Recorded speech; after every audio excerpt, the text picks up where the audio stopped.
What's going on, man? Welcome back to the basement. I'm Ron, and after week one, everybody overreacts. We have one singular data point: either the sky is falling or you're the best fantasy football player of all time, and that creates content across the board of time to panic or panic meter. And it feels like every video or article has something around that idea, especially early in the week. Everybody thinks, oh my God, I'm 0-1. My first round pick didn't score 10 plus PPR points. It's all over. And I think that creates a really nice opportunity here to benefit and profit from the fear of others. So today we are going to talk through 7 buy low trade targets for week 2 of the fantasy football season. As always, if you enjoy, leave a like, subscribe if you're new. And our first trade target here is Drake London. Now I will say some of these are going to be super luxury buys. Some of these are going to be more of a dumpster dive style buy. But for guys like Drake London, I understand in most competitive leagues, you're going to say, no one's trading Drake London. He was a 1-2 turn pick. Why would they ever move him? But again, I think that there's going to be a lot of overreactions from week 1. And what I would say is that the trade targets I'm going to list here, some of them are going to be luxury guys who were drafted in the first 3 rounds. Just go kick the tires. See how riled up and how frantic some of these 0-1 teams are in your league and see if you can get them to make a unwise decision. Now with Drake London, it's very simple. He was on the week the wide receiver 1 in volume. We look at expected points per game, which is your weekly volume. It's just based on your ADOT, your targets, your red zone targets. Drake London should have had, I think that the number was somewhere like 100 yards and a touchdown along with like 10 receptions. Instead, he gives you 13.5 PPR points, but his volume was 26.3 PPR points, the highest on the week.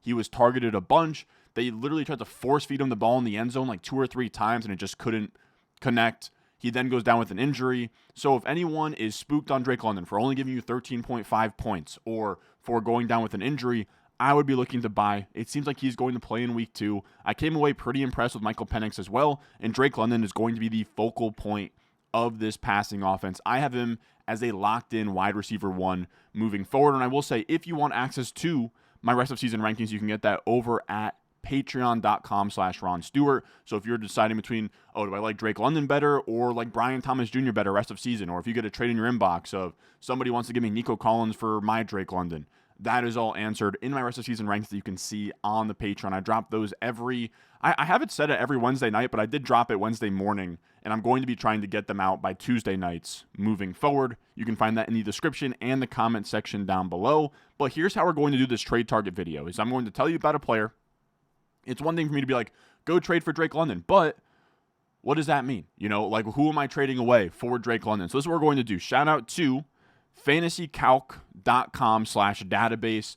This is their trade database with real-time trades in redraft league. So we have it set to redraft, 1 quarterback, 2 to 3 assets in the deal. So that's a 2-for-1 or a 1-for-1. We'll go 2 for 2. We'll go 4 assets total, 10 to 14 team league, half PPR, full PPR. We put in Drake London, and we see what comes out here. Actually, no, let's shrink that down to 3 because I want to do 2-for-1 or 1-for-1 straight up. And I will say we'll try and keep the differential to like under 1,000, so it's at least close enough. I do think Genty for London is close, but I probably prefer Genty at this point. I will say this obviously isn't even. But if you could do Devon Achane for Drake London straight up, I would. If you could do Devon Achane for London in a piece, obviously I would go and do that 100%. We have Emeka Egbuka and Chuba Hubbard for Drake London. Even as somebody that loves Emeka Egbuka, I would do this. If this is on the table, Egbuka Hubbard for London all day. Jacob straight up for London, I would. And then if there's anything else that sticks out here, I always want to try and find like 3 to 4 that I think makes sense on paper, but that's probably going to do it. I will say we talked about Genty earlier. If I could do Genty for London in a piece and I was set at running back, I think I would be fine with that as well. So you're not going to get any like crazy steals. I think that the Monday game ended on the 8th. So this is about the range we're looking at. Of course, like if you can add to Marv all day, every day, I would do that. RJ Harvey and AJ Brown, that is a coin flip. I wouldn't advise doing a deal like that, but that is about the value we are talking about. Now, let's move on to this next player here. We are going to talk about Amarian Hampton. And I felt like after the Friday night football game, there was a lot of panic on Amari Hampton, right? He doesn't really play all that well. He gives you less than 10 PPR points. I'm pulling up the exact stats here. He gives you 15 rushes for 48 yards, 2 catches, and just doesn't really give you a ton of production, but he does give you volume.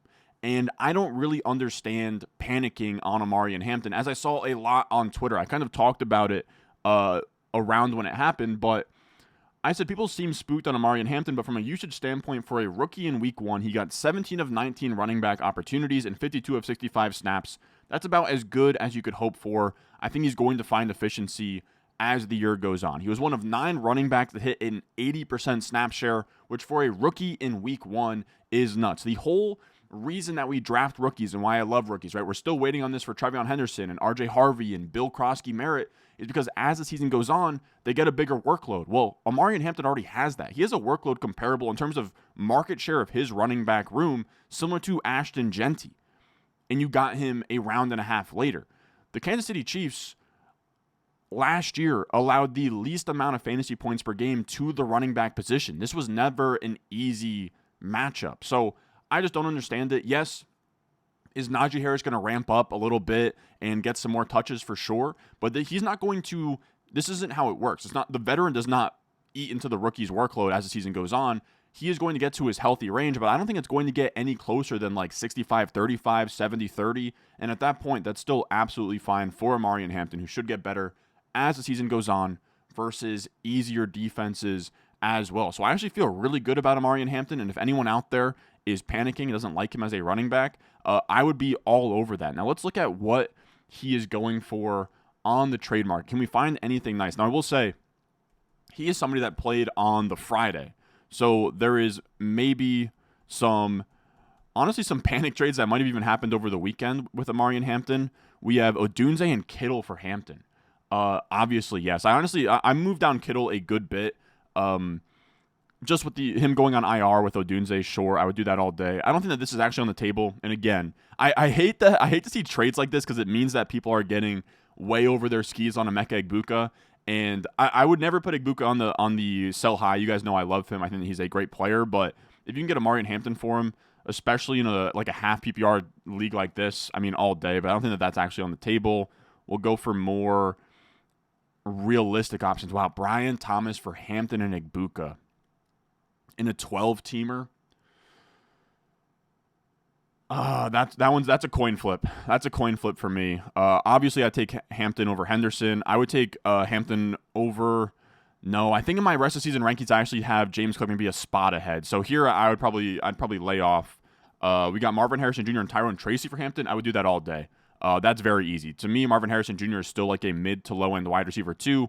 Tyrone Tracy is like a high end RB3. If I can get a locked and loaded fringe RB1, I do that as well. I would trade any of these type of wide receiver 2, wide receiver 3 types, Terry McLaurin, Metcalf, I would do that as well. Man, another one of these like Egbuka and a piece. If I could, I hate to say it, but Egbuka Dobbins I probably do for Hampton. And then that is, wow, JSN or Hampton. I probably hold on to JSN there. Bucky for Hampton and a piece, probably not.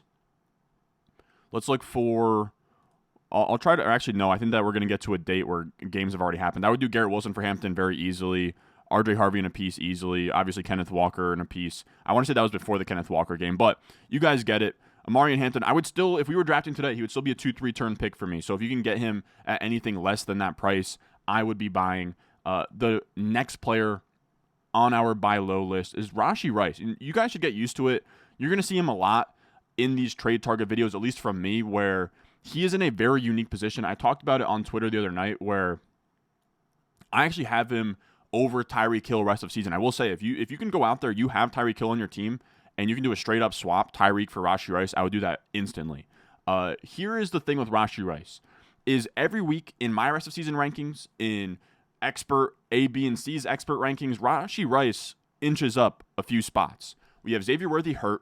Rashee Rice gets done with his 6-game suspension. The minute Rashee Rice is back, he is going to be a top 12 point per game, just looking at the way that this Chiefs wide receiver room has completely fallen off a cliff. We'll see what happens with Xavier Worthy in terms of his health, but Rashee Rice is going to be that guy, and every week he moves up, 4 to 6 rest of season wide receiver ranking spots until we get to, week 6, week 7, where all of a sudden he's in the top 15, top 12, and that is a very interesting exercise for home leagues. I talked about it here. What happens if the guy who drafted Rashee Rice drafted George Kittle or Ken Walker or Isaiah Pacheco or anybody who isn't playing all that well right now, and they're 0-1 and they're panicking and their flex sucks, or like Jawan Jennings just got hurt and their bench depth is deteriorating? Can you kick the tires and say, hey, let me get Rashee Rice, I'll give you some production now? Like, if you're in a good spot, you're 1-0, you have plenty of depth, can you make something happen for Rashee Rice? Because the minute he comes back, he is going to go in your lineup as a huge difference maker when all the money is on the line down the stretch of the season. So when we look to trade him, what can we sell for Rashee Rice? What is going to come up? I actually wonder if he's been moved. Bill Krosky merit for Rashee Rice? Yes. Obviously Godwin for Rashee Rice. Keenan Allen and Jalen Waddle? Absolutely. If you can take two bench guys, if you can sell Waddle, who I had high hopes for before the season, but that's easy. Rome Odunze and Nick Chubb, that's easy as well, where you're taking like a wide receiver 3 type and like a low-end running back I don't see withstanding the test of time. I would keep Egbuka there. I'd probably keep Pollard, but if I didn't need a running back, I would debate it. J-Mo for Rashee Rice pretty easily there. Does anything else stick out? Again, Jameson Williams for Rashee Rice, I would. Rome Odunze and Tucker Kraft. That's probably about as much as I would pay, but I would even do that deal. For as much as I love Rome Odunze, if you can take a wide receiver 3 and a top 6-ish tight end, like if you drafted, maybe you drafted Kraft and Tyler Warren in your league, absolutely Odunze and Kraft for Rashee Rice makes a lot of sense. Same thing with the Stephon Diggs, Kyle Pitts.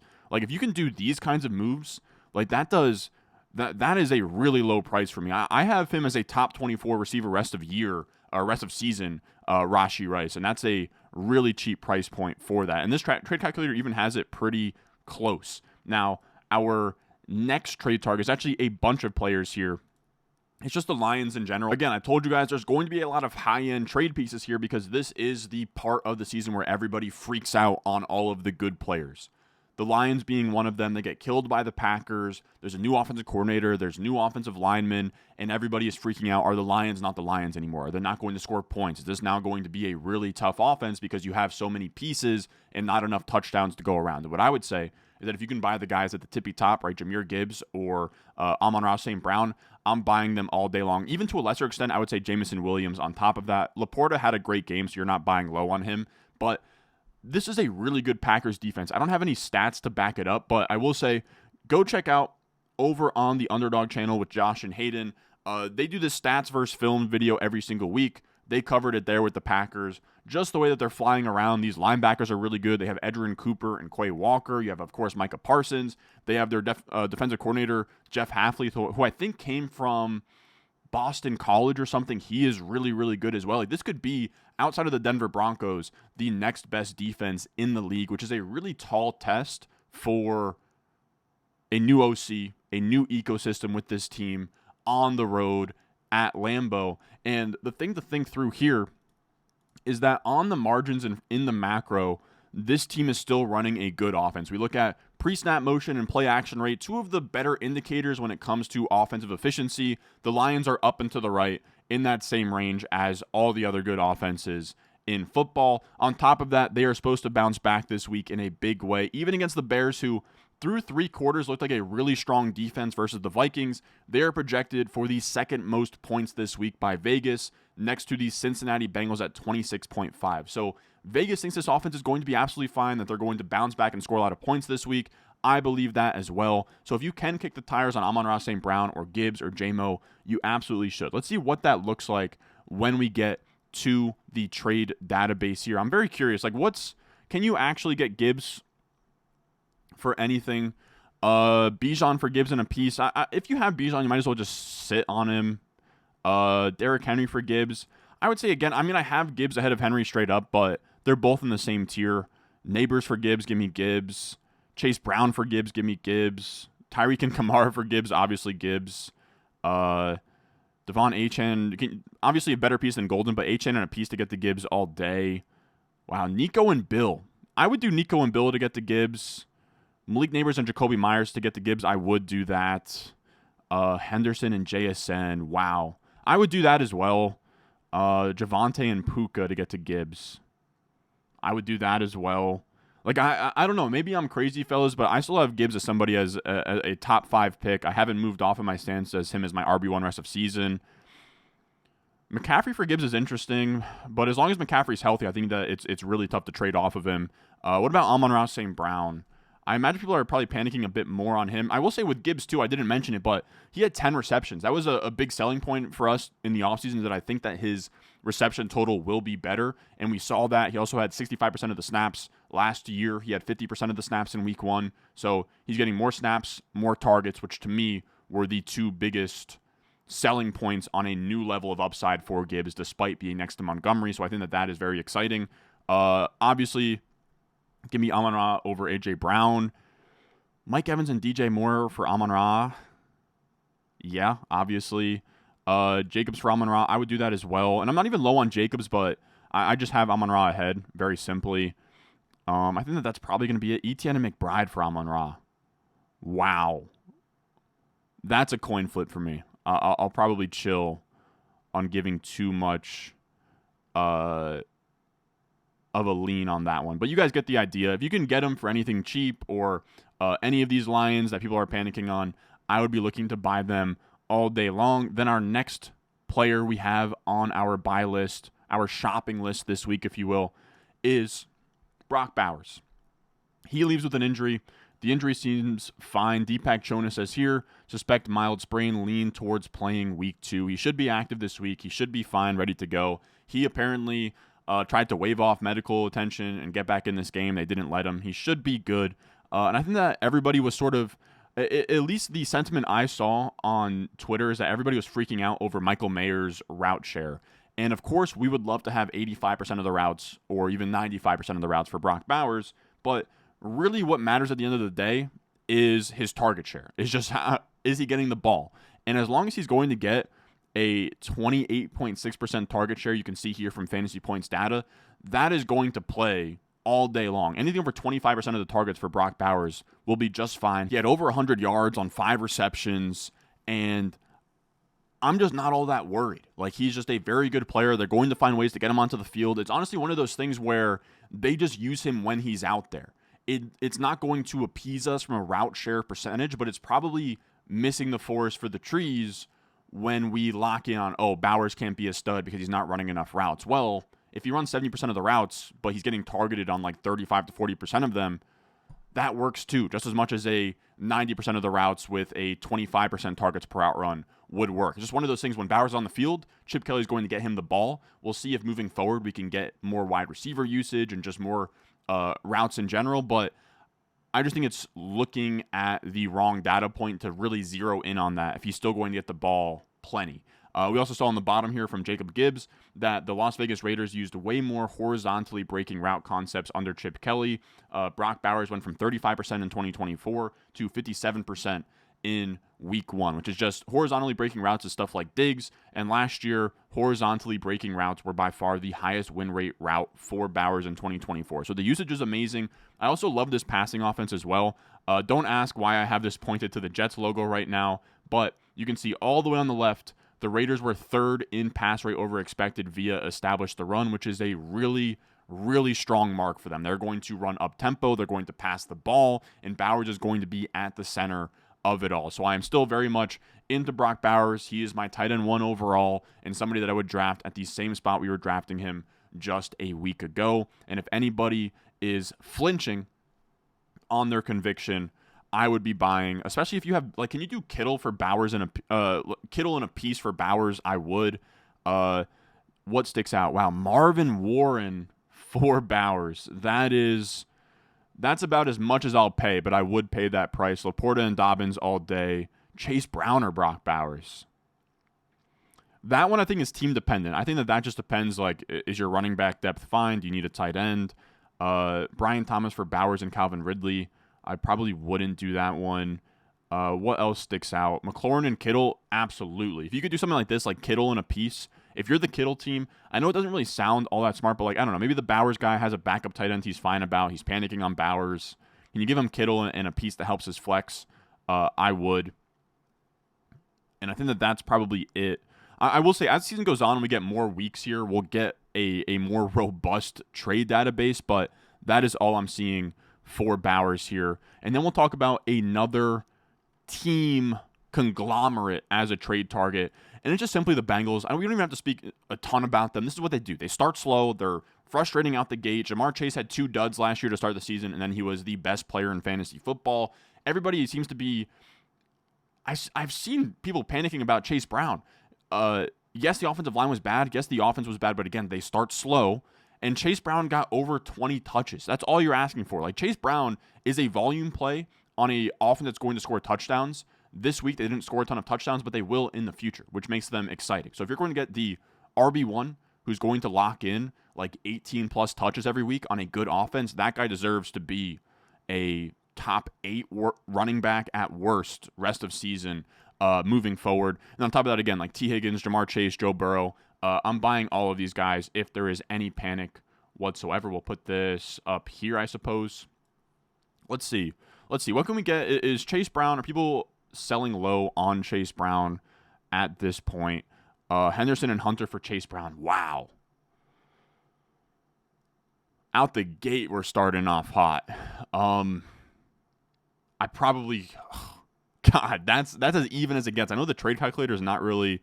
they're saying Chase Brown by a lot. To me, that's a dead even coin flip of depending on what you need for your team. Tyler Warren and James Conner or Chase Brown. I would take Chase Brown there, obviously. Ladd McConkey, give me Chase Brown. Actually, it seems like Chase Brown isn't really that cheap. I think that he is probably doing just fine in terms of his trade value. Let's see. Is there anything insane for Jamar Chase? Kamara and Puka for Chase. I would debate that. Saquon for Chase and Eckler, no thanks. I would, if I could do Derrick Henry and a piece for Keenan Allen, I would. I don't think that that's really on the table, but Derrick Henry and a wide receiver for Keenan Allen, yes, all day. What's this?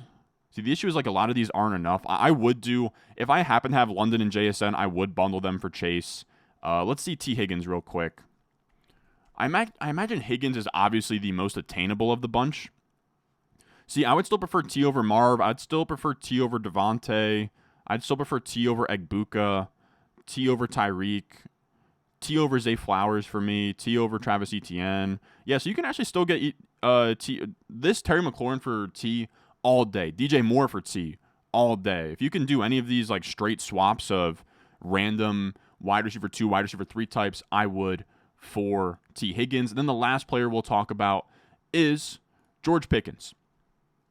This one is pretty simple. He has a quiet game, but I was actually really impressed by the Dallas passing game. They looked good.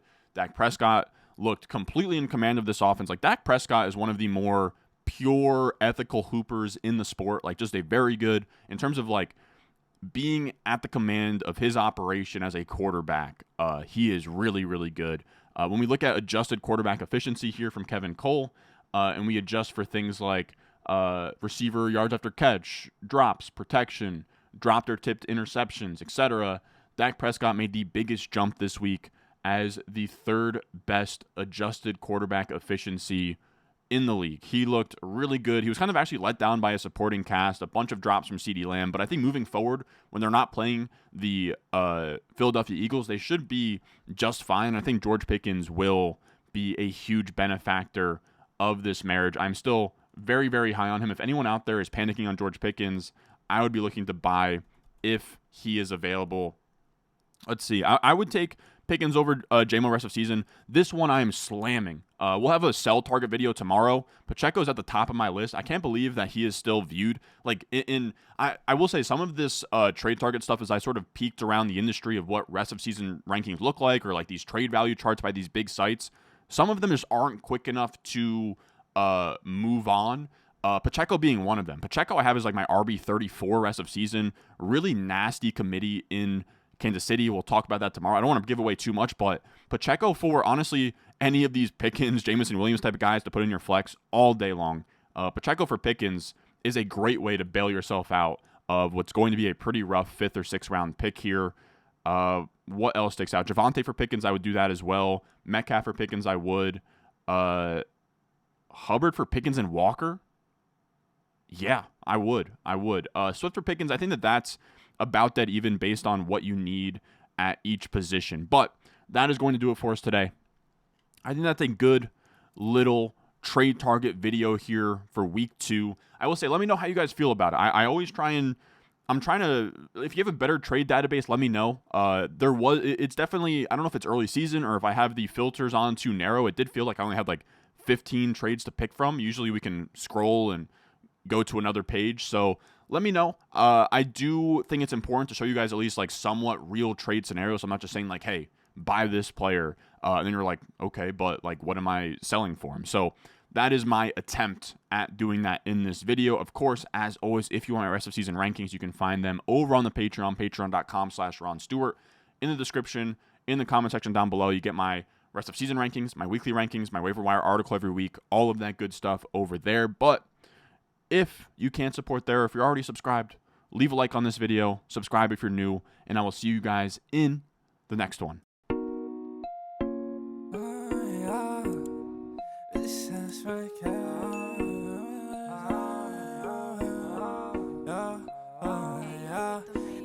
Stones, like this froze.